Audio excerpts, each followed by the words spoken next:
اور جیسا میری عبادت کا حق تھا ویسا ادا کیا. تیرے لیے خوشخبری ہے کہ میں تجھے بھی بخش دیا اور جتنے تیرے پیروکار ہیں ان سب کو مغفرت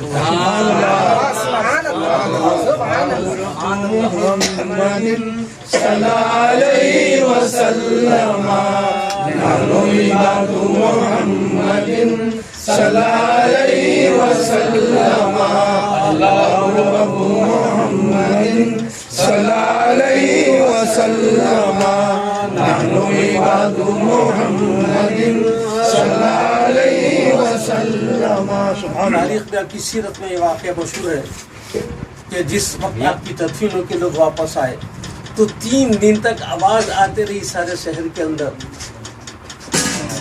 کہ فقہ کا جاننے والا چلے گیا، فقہ کا جاننے والا چلے گیا، رات کی تاریکی میں کھڑے رہ کے نماز پڑھنے والا چلے گیا. لوگوں خدا کو ڈرو اور اس کی اتباع کرو. تو 3 دن تک یہ آواز آتی رہی. کیا مطلب امام اعظم رضی اللہ تعالیٰ کیا اندازہ لگا سکتا ہے یہ حضرت امام اعظم. ایک شخص صاحب کے دور میں اور وہ حضرت سیدنا عثمان غنی رضی اللہ تعالیٰ عنہ کو آپ کی شان میں جو آپ یہودی بولا کرتا تھا، یہودی. تو حضرت امام اعظم حنیفہ رضی اللہ تعالیٰ عنہ آپ ایک مرتبہ اس کے گھر گئے. جانے کے بعد آپ اس سے بولے السلام علیکم، بولے میں تمہاری لڑکی کے لیے ایک بہترین رشتہ لایا ہوں، میں تمہاری لڑکی کے لیے ایک بہترین رشتہ لایا ہوں. لڑکا خوبصورت ہے، مالدار بھی ہے، اچھی وجاہت بھی ہے، حافظ بھی ہے، علم دین بھی رکھتا ہے،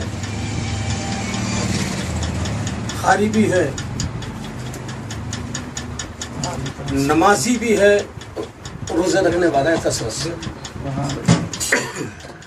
تو نے سن کے بولا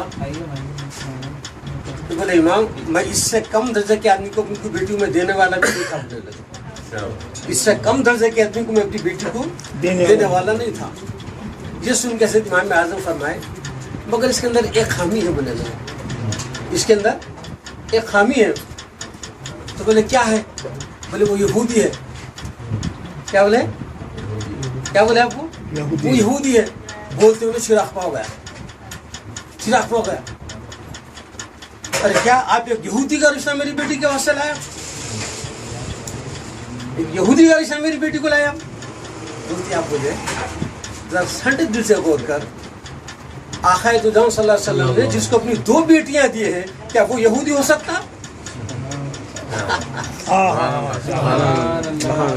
آقا کائنات صلی اللہ علیہ وسلم نے جس کو اپنی 2 بیٹیاں دی کہ وہ یہودی ہو سکتا؟ ٹھنڈا پڑ گیا. اللہ اس کا دل کا دروازہ کھل گیا، قدموں پہ گر گیا، توبہ کا راستہ فرا. بولا کہ آج سے میرے دل میں جتنا بھی بغض تھا عثمان غنی کا میں نے سب دھو گیا. میں استغفار کرتا ہوں اپنے پچھلے عقیدے کو. یہ امام اعظم، سبحان اللہ، یہ امام اعظم کی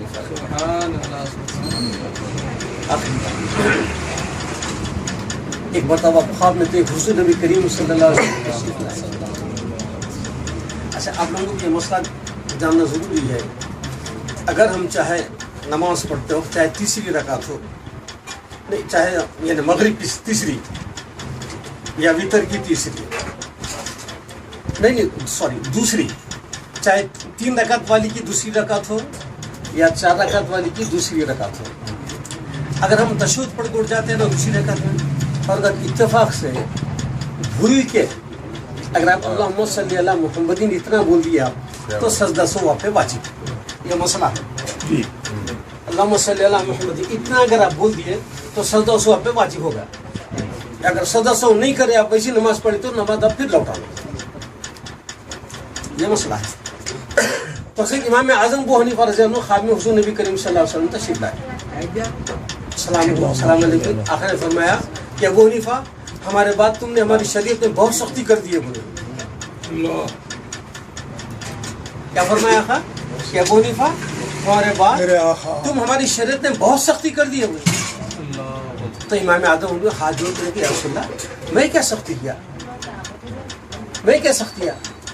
بولے کہ اگر کوئی نمازی نماز میں تشہد کے بعد اگر بھول کے اللہم درود پڑھ دیتا ہے تو اس کے اوپر سیدھا سو تم واجب کر دیے، اس پہ تم سیدھا سے واجب کر دیے۔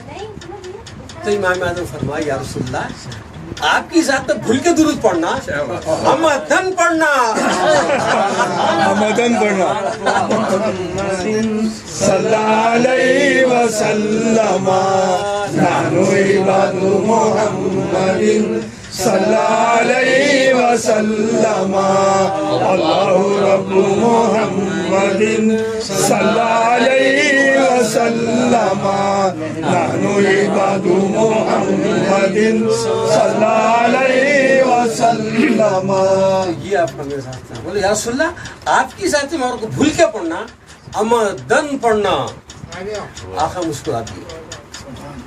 تو یہ حضرت امام اعظم مولانا حنیفہ رضی اللہ تعالیٰ۔ افسوس ہے کہ ہم جو ہے ہمارے اسلاف کی ہم سیرت پڑھتے ہیں، اور یقین مانیے جب تک ہمارے اسلاف کی سیرت نہیں پڑھے اسلام کا کوئی مزہ نہیں ہے بھائی۔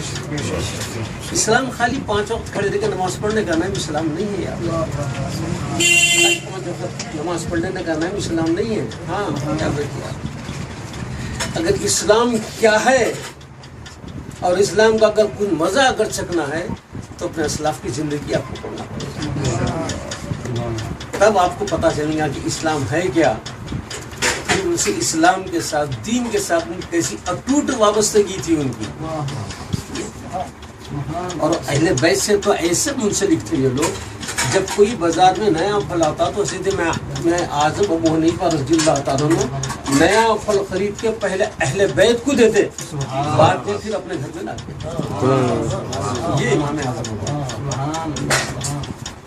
پھر ہمیشہ اہل بیت کا خیال رکھتے، ہمیشہ جو بھی اہل بیت سے جو بھی سادات ہمیشہ ان کا ہمیشہ ان کی خدمت کرتے، چھپ کے ان کی جو ہے ان کے ساتھ حسن سلوک آپ فرماتے ہیں۔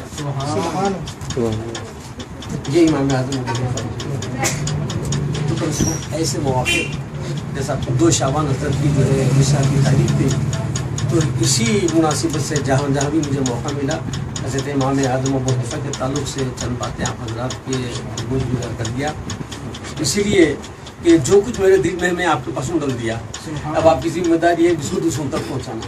ہاں اب آپ کی ذمہ داری ہے اس کو دوسروں تک پہنچانا۔ محفوظ رکھنے سے کچھ ہوتا، مال خراب ہو جاتا محفوظ رکھنے سے، جب تک محفوظ رہا تو مال خراب ہو جاتا، باہر نکلا تو ہی جو ہے تر و تازہ رہتا۔ اور پھر خاص حضور نبی کریم صلی اللہ علیہ وسلم کی کیا پیاری دعا، سرکار کی دعا ہے۔ آقا فرماتے ہیں اللہ اس چہرے کو پر رونق کرے، یہ آقا کی دعا، اللہ اس چہرے کو پر رونق کرے جس نے میری ایک بات سنی اور دوسروں تک پہنچا دی۔ سبحان اللہ، سبحان اللہ۔ یہ ہے۔ اور پھر دوسرے حدیث میں آقا نے فرمایا کہ لوگوں اگر میری ایک بات بھی تم کو معلوم ہے تو وہ دوسروں تک پہنچا دو، یہ حکم ہے اور اس کے اندر بشارت ہے کہ آخر کی کتنی پیاری دعا کہ اللہ اس چہرے کی رونق قائم رکھے جس نے میری ایک بات سنی اور دوسروں تک پہنچا دی۔ یہ ہماری ذمہ داری ہے، ہم اپنے بچوں کے سامنے ایسے واقعات کبھی تھوڑا بہت وقت نہیں کرنا، کہتے کم سے کم بچوں کو پوچھنا بیٹا تم نمازاں کیسے پڑھتے، کیا پڑھتے، کچھ یاد ہے یا نہیں ہے، یا ایسے موقعوں پر اپنے اسلاف کے 2-4 باتیں تاکہ ان کی بھی تو معلوم ہونا ہے۔ اب اگر ہم یہ سمجھ لیں کہ ہم کو معلوم ہے نا کافی ہے، بولو تو نتھنگ، کچھ بھی نہیں ہے، نہیں ہے۔ آقا کائنات صلی اللہ علیہ وسلم فرمایا کہ اپنی اولاد کو 3 ایک آقا کائنات صلی اللہ علیہ وسلم نے ایک بچوں کی تربیت کا ایک سلیبس ہم کو عطا کر دیا، ایک نظام آقا نے ہم کو دیا، بچوں کی تربیت کیسی کرنا ایک نظام دیا آقا نے۔ فرمایا کہ اپنی اولاد کو 3 عادتیں سکھاؤ، فرمایا سرکار۔ ان 3 عادتوں میں سب سے پہلے آقا نے فرمایا اپنے نبی کی محبت فرمایا، سبحان اللہ، سبحان اللہ۔ اور بہت ساری چیزیں تھے آقا فرماتے تو وہ فرماتے تھے، مگر آقا جو بیس ہے وہ بتلا دیے پہلے آپ کا، جس بیس کے اوپر ساری عبادتیں ہیں آپ کی وہ بیس آقا نے بتلا دیا۔ اگر یہ بیس آپ کا ہلا ہوا ہے تو آپ کی ساری وقت کوئی کام کی نہیں ہے۔ تو آقا نے فرمایا کہ لوگوں اپنی اولاد کو 3 عادتیں سکھاؤ. آقا نے فرمایا یہ نصاب دیا ہے. آقا کائنات صلی اللہ علیہ وسلم نے اپنی امت کے سرپرستوں کو یہ نصاب دیا ہے کہ اپنی اولاد کی کس قسم سے ان کو تربیت کرنی چاہیے. تو آپ نے سب سے پہلے نمبر پر آپ نے فرمایا اپنے بچوں کو سب سے پہلے اپنے نبی کی محبت سکھاؤ. دوسرے نمبر پر فرمایا میرے اہل بیت کی محبت فرمایا. پہلے نبی اپنی محبت فرمایا آقا نے, اس کے بعد بلف سے میرے اہل بیت. اس کے بعد تیسرے نمبر پر آقا نے فرمایا تلاوت القرآن, قرآن کی تلاوت. تیسرے نمبر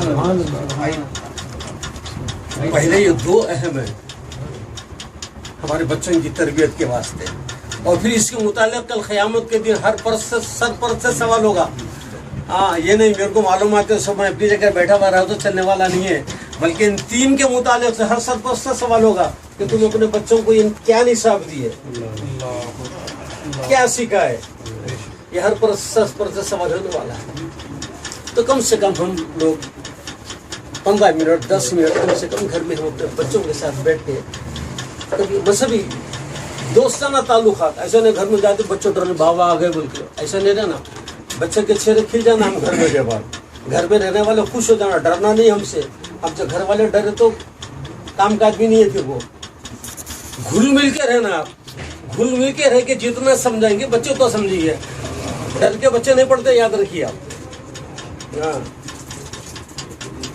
ڈر کے بچے نہیں پڑھتے. کبھی بھی زوجہ سے بھی گفتگو کرنا, یہ معلوم ہے نہیں ہے, معلوم ہے آپ کچھ ہے تو میرے کو نہیں معلوم, آپ بتاؤ. انہوں نے کچھ بھی نہیں گیا اس کے اندر. لائف پارٹنر ہے آپ کی, وہ بتانا آپ کی ذمہ داری ہے اس کو سمجھانا. پڑھیے آپ خامین کے بیوی کے اوپر کیا حقوق ہے اور بیوی کے خامین کے کیا حقوق ہے.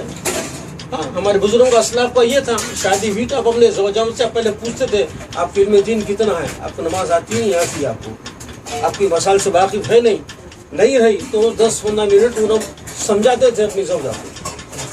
کیونکہ زوجہ اگر سمجھی تو اپنے بچوں کی تربیت کریں گی.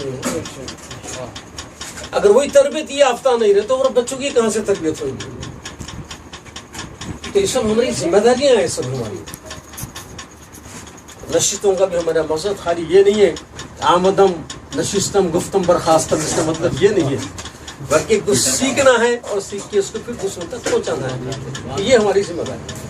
بہت دعا کرتا ہوں کہ اللہ تبارک و تعالیٰ سب سے پہلے بولنے والوں کو عطا فرمائے, بعد میں ہم سب کو سننے والوں کو. جتنے ہمارے علماء اعظم اہل سنت فقہاء کرام ہیں, اہل بیت پاک ہیں, جتنے بھی پروردگار, ان سب کی محبت ہمارے دل میں خوب, اور جس راستے پہ آج ہمیں مولا ہماری آنے والے نسلوں کو بھی اسی عقیدے پر اسی راستے پر رہنے کی توفیق عطا فرمائے. صلی اللہ تعالی علیہ وسلم محمد وعلی آلہ وصحبہ.